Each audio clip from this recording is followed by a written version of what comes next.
பர்திமேயு சுவிசேஷ ஊழியங்கள் வழங்கும் நற்செய்தி நேரம். தேவ செய்தி பாஸ்டர் ஆர். அகஸ்டின்.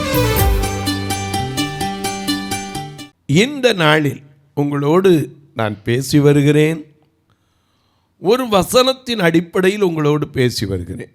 காரணம், பல பேர் பல காரியத்தை கேட்குறீங்க. சிலர்லாம் கேட்குறீங்க, எதிர்த்து பேசுகிறது கூட பாவமா அப்படிலாம் கேட்குறீங்க. நிச்சயமா.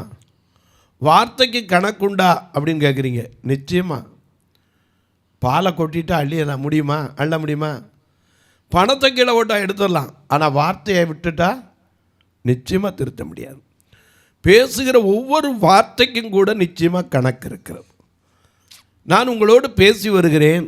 உன் தீமை உன்னை கண்டிக்கும், உன் மாறுபாடு உன்னை தண்டிக்கும் என்று உங்களோடு நான் பேசி வருகிறேன். எனக்கு அன்பானவர்களே, அநேக நேரங்களில் நாம் பேசுகிற வார்த்தை கூட பதில் கிடைக்காம போகாது. உதாரணமாக, உங்களுடைய வேதாகமத்தை எங்கே இருந்தாலும் சரி கையில் தேடி எடுத்துக்கொண்டு ஒரு வார்த்தையை நாம் வாசிக்கப் போகிறோம். எண்ணாகமத்திலே 16வது அதிகாரத்திலே மோசேக்கு விரோதமாய் எதிர்த்து பேசின ஒரு காரியத்திலே கர்த்தர் தண்டித்த விதத்தை நாம் பார்க்கிறோம். சில நேரம் பேசுகிறதோட பாவம் இருக்காங்கிறீங்க. நிச்சயமாக. ஏன்னா ஆண்டவருடைய வார்த்தை அவ்வளவு அற்புதமானது. நாம் பேசுகிற வார்த்தைக்கும் நாம் செய்கிற செய்கைகளுக்கும் கணக்குண்டு. அதனால தான் வேதம் சொல்லுது, அநியாயம் செய்கிறவன் செய்யட்டும், அக்கிரமம் செய்கிறவன் செய்யட்டும், பரிசுத்தமாக இருக்கிறவன் இருக்கட்டும், நீதி செய்கிறவனும் நீதி செய்யட்டும், அவனவன் கிரியைகளுக்கு ஒரு பலன் உண்டு அப்படின்னு சொன்ன வேதம் வார்த்தைக்கு கணக்குண்டான். அவனவன் தன் வார்த்தைக்கு தேவனுக்கு முன்பாக என்ன செய்யணும்? கணக்கு ஒப்புவிக்க வேண்டும். மறந்துடவே கூடாது. நாம் சில நேரம் அவசரப்பட்டு வார்த்தைகளை பேசுகிறோம். அந்த வார்த்தைகள் கூட ஆண்டவர் கட்டாயம் அதுக்கு நம்ம தவறாக பேசியிருந்தா அதுக்கு பலன் இல்லாமல் போகாது. அவர் வார்த்தையில் உண்மை உள்ளவர். அதனால் உங்கள் வேதாகமத்தை எங்கே இருந்தாலும் சரி, எண்ணாகமத்திலே 16ஆம் அதிகாரத்தை கையில் திருப்பி 1-2 வசனத்தை எடுத்து வச்சுக்கிறீங்களா? அப்படி எல்லாரும் தேடி எடுக்கிற வரைக்கும் நீங்களும் நானும் சேர்ந்து பாட போகிறோம். அல்லேலூயா. ஒரு காயோ நெஞ்சமே நீ, ஒரு காயோ நெஞ்சமே நீ, ஒரு சேனில் அதுபா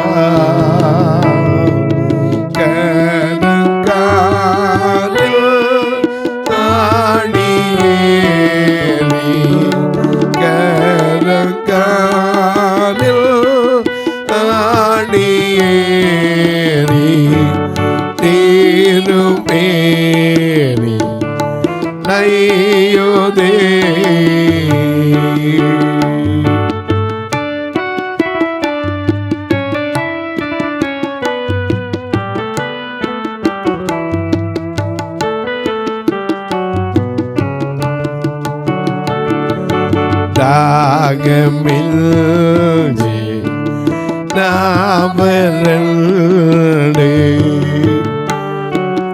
தாகமில்லை நாவரண்டே, தங்கமேனி மங்குதே ஏகப்ப கண்ணையதே ஏகப்பதம் கண்ணையதே ஏத்தனைய ஏல்கிறார்.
எல்லாம் எடுத்திருப்பீங்க. ஒரு மனுஷரை பேசுகிற வார்த்தைக்கு கூட தண்டனை உண்டா? அதனால தான் வேதம் சொல்லுது, எபேசியர் 4:28 வாசிக்கும் போது, கெட்ட வார்த்தை ஒன்று உங்கள் வாயிலிருந்து என்ன செய்யக்கூடாது? புறப்படக்கூடாது. ஏன்னா எதை பேசினாலும் பக்தி விருத்திக்கு எதுவாக தான் பேசணும். அநேக நேரங்களில் வார்த்தையை கொட்டிடும். ஏன்னா யோபு சொல்றார் பாருங்க 19:2, எந்த மட்டும் என்னை வார்த்தையினால் நொறுக்குவீர்கள். ஏன்னா ஒரு மனுஷனை வார்த்தை கட்டி எழுப்பவும் செய்யும், அதே சமயத்தில் ஒரு மனுஷனை உருவ குத்தவும் செய்யும். எனக்கு அன்பானுடைய அநேக கேட்குறீங்க, வார்த்தை பேசினா கூட அதுக்கு கூட தண்டனை உண்டா? நிச்சயமா. உதாரணமாக பாருங்க, இப்போ எண்ணாகமத்தில் 16ஆம் அதிகாரத்தில் 1-2 வசனத்தை வாசிக்க கேட்டோம். லேவிக்கு பிறந்த கோகாத்தின் குமாரனாகிய இத்சேயாரின் மகன் கோராகு என்பவன். எவ்வளவு அடையாளமா எழுதி வச்சிருக்காரு பாருங்க. கோராகு என்பவன் ரூபன் வம்சத்தில் உள்ள எலியாபின் குமாரராகிய தாத்தானையும் அபிராமையும் பேலேத்தின் குமாரனாகிய ஓனையும் கூட்டிக் கொண்டு, நல்ல பேர் பாருங்க, தாத்தான், அதிராம், ஓனேன் எல்லாத்தையும் கூட்டிக்கிட்டு இஸ்ரவேல் புத்திரரில் சபைக்கு தலைவர்களும் சங்கத்திற்கு அழைக்கப்பட்டவர்களும் பிரபலமானவர்களுமாகிய 250 பேர்களோடும் கூட மோசேக்கு முன்பாக எழும்பி மோசேக்கும் ஆரோனுக்கும் விரோதமாக கூட்டம் கூடி அவர்களை நோக்கி, நீங்கள் மிஞ்சி போகிறீர்கள். என்ன சொன்னாங்க? மிஞ்சி போகிறீர்கள். சபையார் எல்லாரும் எப்படி இருக்காங்க? பரிசுத்தமானவர்கள். கர்த்தர் அவர்கள் நடுவில் இருக்கிறாரே. இப்படி இருக்க கர்த்தருடைய சபைக்கு மேலாக ஏன் உங்களை உயர்த்துகிறீர்கள் என்றார்கள். இவ்வளவுதான் பேசினாங்க, வேற ஒன்றும் பேசல. எனக்கு அன்பானுடைய வார்த்தையில கூட பாருங்க, மோசே அழைக்கப்பட்டவன். அநேகர் சில இதை சொல்லி ஊழியக்காரனுக்கு விரோதம் பேசுனா அப்படி வந்துடும் இப்படி வந்துடுமா. நான் அப்படி பேச சொல்லலை உங்களுக்கு. நாம் சொல்கிற வார்த்தை நிச்சயமாக தேவனுடைய கணக்கில் உண்டு. நம்முடைய கண்ணீருக்கு கணக்கு வைத்திருக்கிறார், வார்த்தைக்கு கணக்கு வைத்திருக்கிறார். அதான் 100க்கு அதிபதி அதை அறிந்தவன் சொன்னான், ஒரே ஒரு வார்த்தை சொல்லும், நான் உங்கள்கிட்ட வர்றதுக்கு தகுதி கிடையாது, நீர் என் வீட்டுக்கு வர்ற அளவுக்கு நான் குவாலிஃபிகேஷன் வரல, ஆகையினால ஒரே ஒரு வார்த்தை சொல்லும், அது போதும். எனக்கு அன்பானவர்களே, மனித வாயிலிருந்து எதை வேணாலும் பேசிடக்கூடாது. ஏன் தெரியுமா? நீதிமொழிகளில் வாசிக்கிறோம் 18:21, மரணமும் ஜீவனும் நாவின் அதிகாரத்தில் தான் இருக்கிறது. 18:21 வாசிங்க பார்க்கலாம். நீதிமொழிகள், மரணமும் ஜீவனும் நாவின் அதிகாரத்தில் இருக்கும்.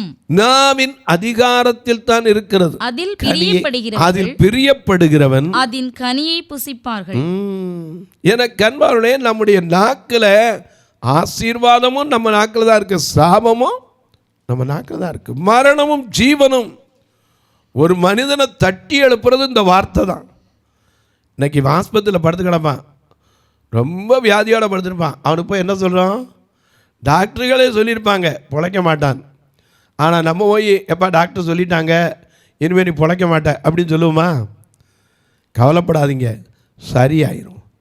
ஏன்னா மனிதன் ஆறுதல். நாம் பாடுறோம்ல, ஆறுதல் தேறுதல் அழித்திடும் செயல், ஆறுதல் தேறுதல் அழித்திடும் செயல், கோரும் திருபடி நிமலனே தோயல், திருப்பதம் சேராமல் இருப்பேனோ நான், தெய்வத்தை தேடாமல் இழைப்பேனோ, திருப்பதம் சேராமல் இருப்பேனோ நான், தெய்வத்தை தேடாமல் இழைப்பேனோ.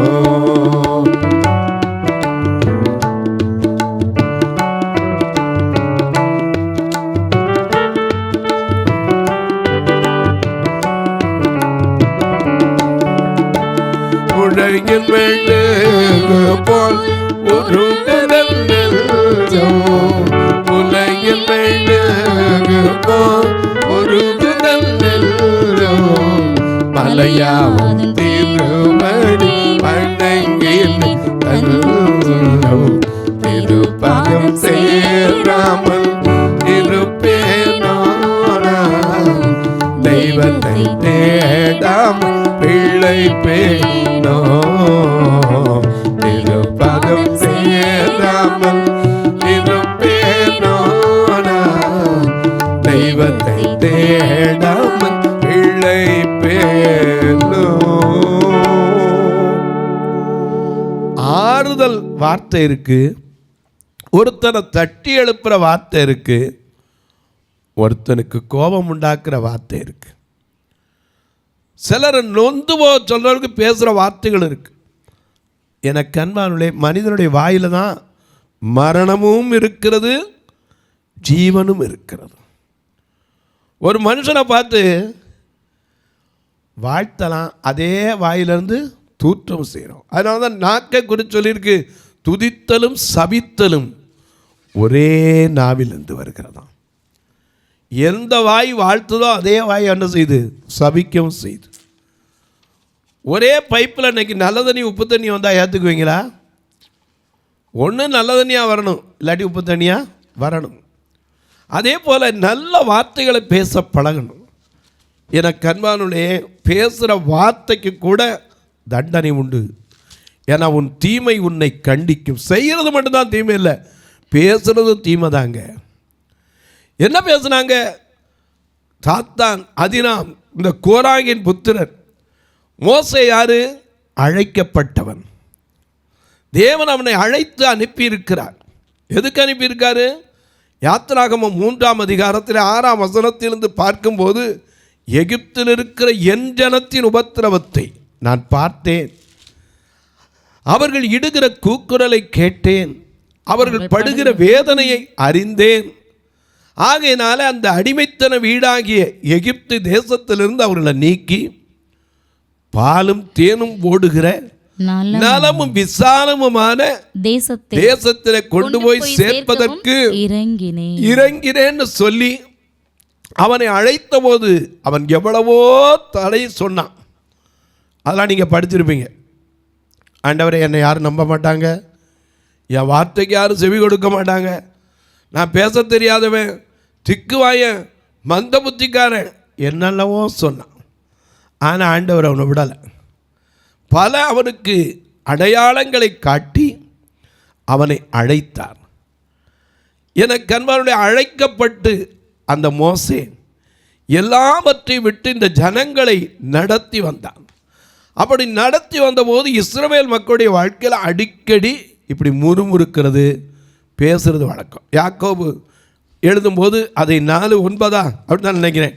ஒருவருக்கொருவர் முறுப்பு 5:9 நினைக்கிறேன். ஏன்னா முறுமுறுப்போடு முறையிடக்கூடாது. ஏன்னா ஒருவர் முறுமுறுத்து முறையிடக்கூடாதுன்னு சொல்லி வேதமே சொல்லு. சகோதரரே நீங்கள் எத்தனை அவசரம்? 5:9 வாசிங்க. சகோதரரே நீங்கள் நியாயம் தீர்க்கப்படாதபடிக்கு ஒருவருக்கொருவர் விரோதமாய் முறையிடாதிருங்கள். இதோ நியாயாதிபதி வாசற்படியில் நிற்கிறார். அல்லேலூயா. எல்லாம் அவர் நம்மகிட்ட எங்க நிற்கிறாரு? வாசற்படியில் நிற்கிறார். அவர் நியாயாதிபதி, நீதியுள்ள நியாயாதிபதி. நாம ஒருத்தருக்கு ஒருத்தர் முறையிடுறதில்லை. இங்க என்ன சொல்றாங்க? எப்பா எல்லாரும் பரிசுத்தமாக தான்ப்பா இருக்கிறோம், சபையில் எல்லாரும் பரிசுத்தமாக தான் இருக்க, நீங்கள் தான் என்ன செய்றீங்க? ஒருத்தனை மேலும் மேலும் மேலும் உயர்த்திக்கிறீங்க உங்களையே அப்படின்னு ஒரு குற்றத்தை சாட்டினான். சபையார் எல்லாரும் பரிசுத்தமாக இருக்கிறாங்க, நீங்கள் தான் மிஞ்சி மிஞ்சி போகிறீங்க, உங்களை நீங்களே உயர்த்திக்கிறீங்க அப்படின்னு அழைக்கப்பட்ட ஆரோனையும் மோசேக்கும் விரோதமாக என்ன செய்தாங்க? பேசினாங்க. அதை பேசுனத என்ன நடந்தது வாசிக்கலாம். 3ஆம் வசனத்திலிருந்து திரும்ப பாருங்க. மோசேக்கும் ஆரோனுக்கும் விரோதமாக கூட்டம் கூடி அவர்களை நோக்கி நீங்கள் மிஞ்சி போகிறீர்கள். ஏன்னா எவ்வளவு பேர் சேர்ந்துக்கிட்டாங்க? பிரபலமானவர்கள்லாம் சேர்த்துக்கிட்டான். சங்கத்துக்கு அழைக்கப்பட்டார், சபைக்கு அழைக்கப்பட்டார். யார் யார் பிரபலமாக இருக்காங்களோ எல்லாத்தையும் கூட்டி ஒரு கூட்டம் கூட்டி அழைக்கப்பட்டவனுக்கு விரோதமாக பேசுகிறேன். இன்றைக்கி அப்படி தான் சபையிலையும் நடக்குது. இன்றைக்கி சிலர் பார்த்தீங்கன்னா ஒரு கூட்டம் இருக்கும், 2 கூட்டம் இருக்கும். உழைக்கான சப்போர்ட் பண்ணுற கூட்டமும் உண்டு, ஆப்போசிட்டாக இருக்கிற கூட்டமும் உண்டு. யார் மூலமாக வந்தாலும் கர்த்தர் அழைத்ததை நம்ம என்ன செய்ய முடியாது, குறை சொல்ல முடியாது. ஏன்னா ஒவ்வொருத்தரையும் ஒவ்வொரு அழைப்பு இருக்குது. ஒவ்வொருத்தரையும் அவர் அழைத்திருக்கிறார். அழைத்தவர் உண்மையுள்ளவர். அழைக்கப்பட்டவர்கள் அநேகர், ஆனால் தெரிந்து கொள்ளப்பட்டவர்களும் சிலர். அந்த தெரிந்து கொள்ளப்பட்டவர்களை பார்த்து நாம் என்ன செய்யக்கூடாது, குறை சொல்லி பேசிடக்கூடாது. அப்படி பேசினா அந்த வார்த்தைக்கும் தண்டனை உண்டு. ஒரு மனுஷன் பேசின வார்த்தைக்கு பாருங்கள் என்ன பேசுனாங்க, வேற ஒன்றும் இல்லை, அப்பா நீங்கள் தான்ப்பா மிஞ்சி மிஞ்சி போகிறீங்க, சபையார் எல்லாரும் பரிசுத்தமாக இருக்கிறாங்க, உங்களை நீங்களே உயர்த்திக்கிறீங்க அப்படின்னா உடனே மோசே என்ன சொல்லியிருக்கணும், எதிர்த்து பேசியிருக்கணும். ஆனால் என்ன செஞ்சார் தெரியுமா, 4ஆம் வசனத்தை பாருங்க. மோசே அதை கேட்டபோது முகம் குப்புற விழுந்தான். ஏன் தெரியுமா, அவனுக்கு எப்பவும் ஆண்டவர்கிட்ட பயம் ஜாஸ்தி. ஏன்னா ஆண்டவருடைய தரிசனத்தை பெற்று வந்தவன், எரிகிற அக்கினி ஜுவாலையிலிருந்து தரிசனம் பெற்று அழைக்கப்பட்டு வந்தவன். அவனும் ஆரோனும் உனக்கு வாயாருப்பான், அவன் சகோதரன் சொல்லி ஆண்டவர் கொடுத்தது. இந்த மோசை ஆரோன் என்ன செய்தாங்க, முகங்குப்புற கீழே விழுந்து என்ன செய்தாங்க, வாசிங்க. முகங்குப்புற கீழே விழுந்து பின்பு அவன் கோராகையும் அவனுடைய எல்லா கூட்டத்தையும் நோக்கி, நாளைக்கு கர்த்தர் தம்முடையவன் இன்னான் என்று. நல்ல கவனிங்க, நாளைக்கு தம்முடையவன் யார் சொல்லணும், கர்த்தர் சொல்லணும். ஏன்னா அவனவன் கிரியைக்கு தக்க அவனவனுக்கு பலன் யார் கொடுப்பா, அவர் கொடுக்கிறார். அநேக நேரங்களில் நமக்கு அது விளங்குறது இல்லை. நாமளே நீதியுள்ள நியாயாதிபதி ஆகிடக்கூடாது.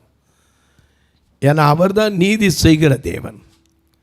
ஒவ்வொருத்தருடைய செயலுக்கும் கணக்கு இருக்குது, பேச்சுக்கு கணக்கு இருக்குது, அவங்க பட்ட பிரயாசத்திற்கும் கணக்கு இருக்குது. ஆனால் அவரே வெளிப்படுத்தின விஷயத்தில் சொல்கிறார்ல, உன் கிரியைகளை அறிந்திருக்கிறேன், உன் பொறுமையையும் நீ உன் பிரயாசத்தையும், நீ கொஞ்சம் பலன் இருந்து நீ சகிக்க கூடாத இதை சகித்திருக்கிறதையும் பொறுமையாக இருக்கிறதையும் அறிந்திருக்கிறேன். ஏன்னா அவருக்கு தெரியும் ஒவ்வொருத்தரும் நாம் எப்படி இருக்கோம் எல்லாவற்றையும். அதனால தான் நம்ம பாடுறோம், என்ன பாடுறோம், நான் உன்னை காண்கிற தேவன், கண்ணின் மணி போல் உன்னை காப்பே.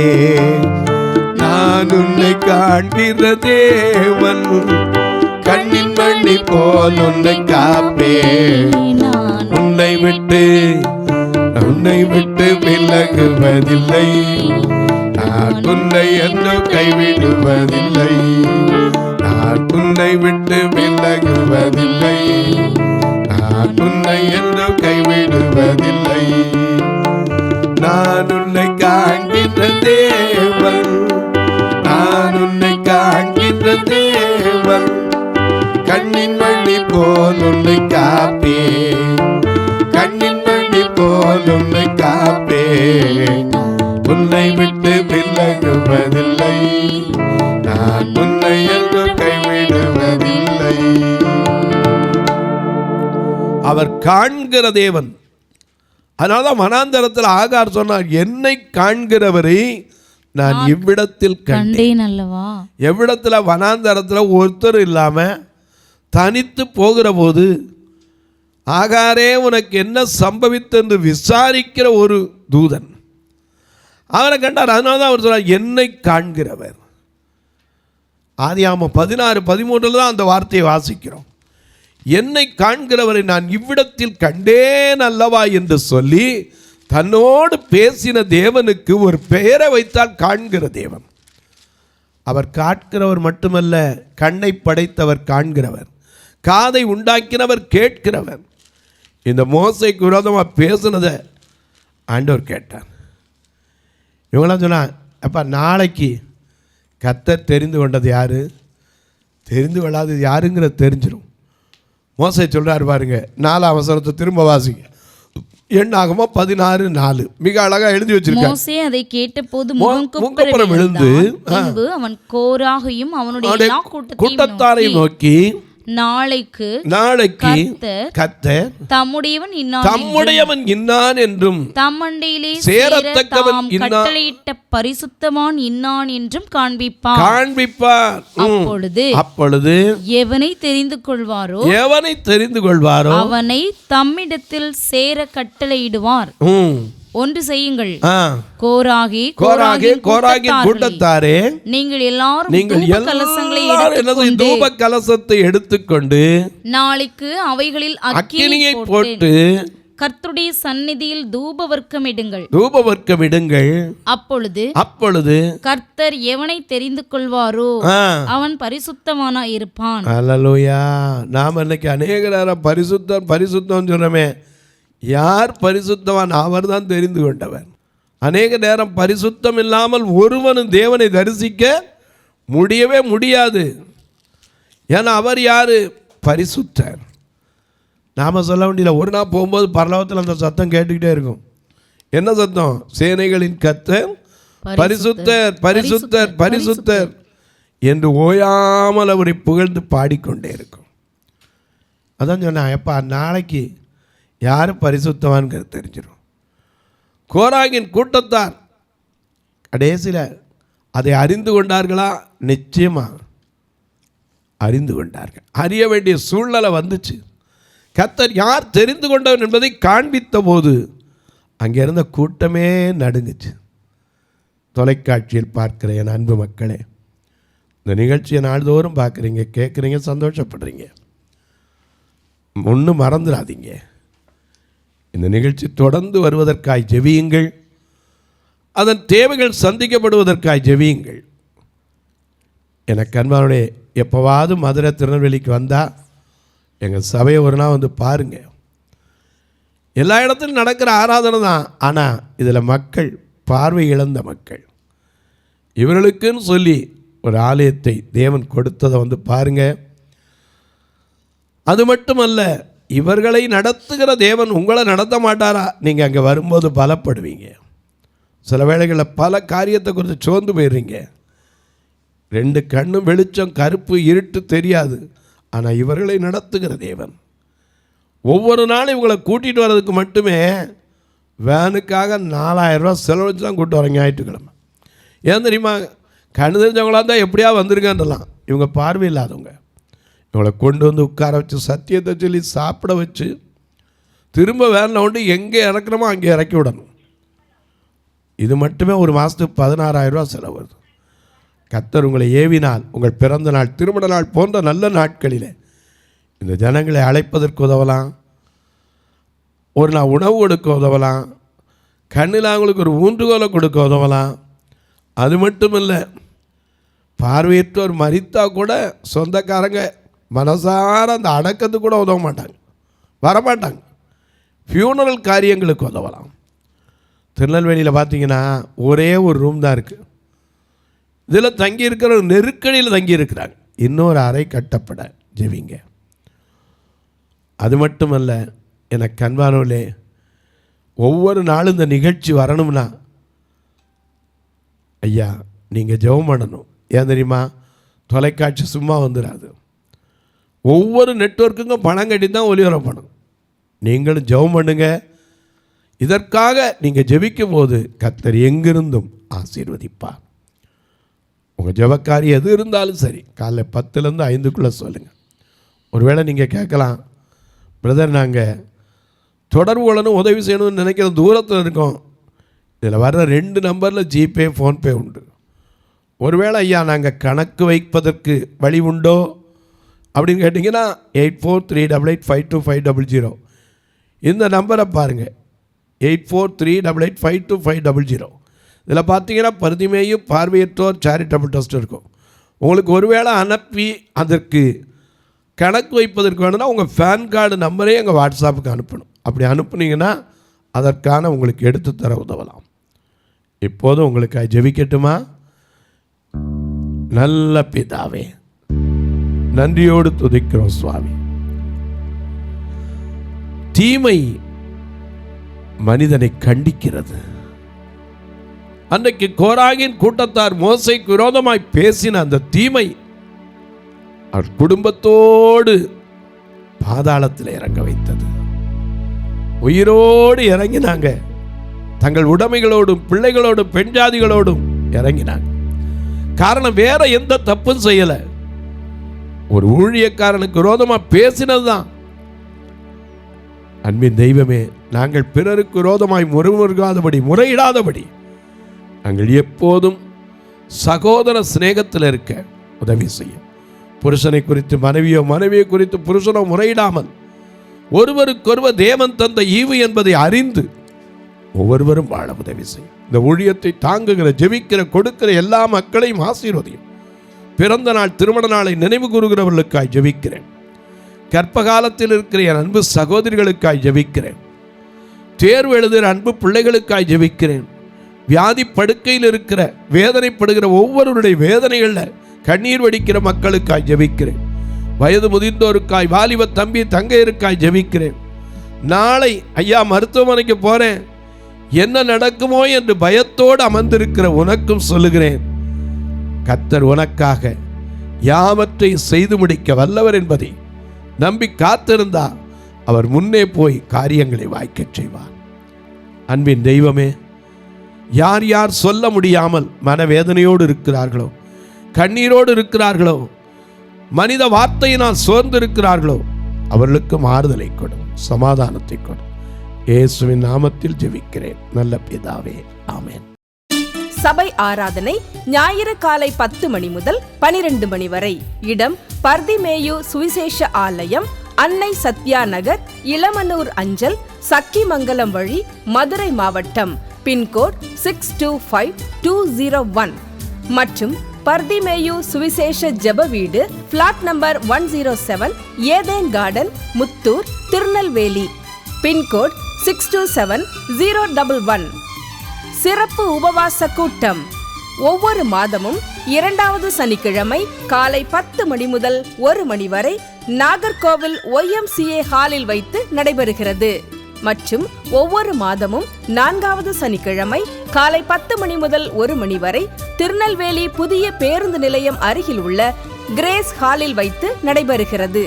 எங்கள் எல்லா ஆராதனைகளிலும் கலந்து கொண்டு தேவனை மகிமைப்படுத்த அன்பாய் அழைக்கிறோம்.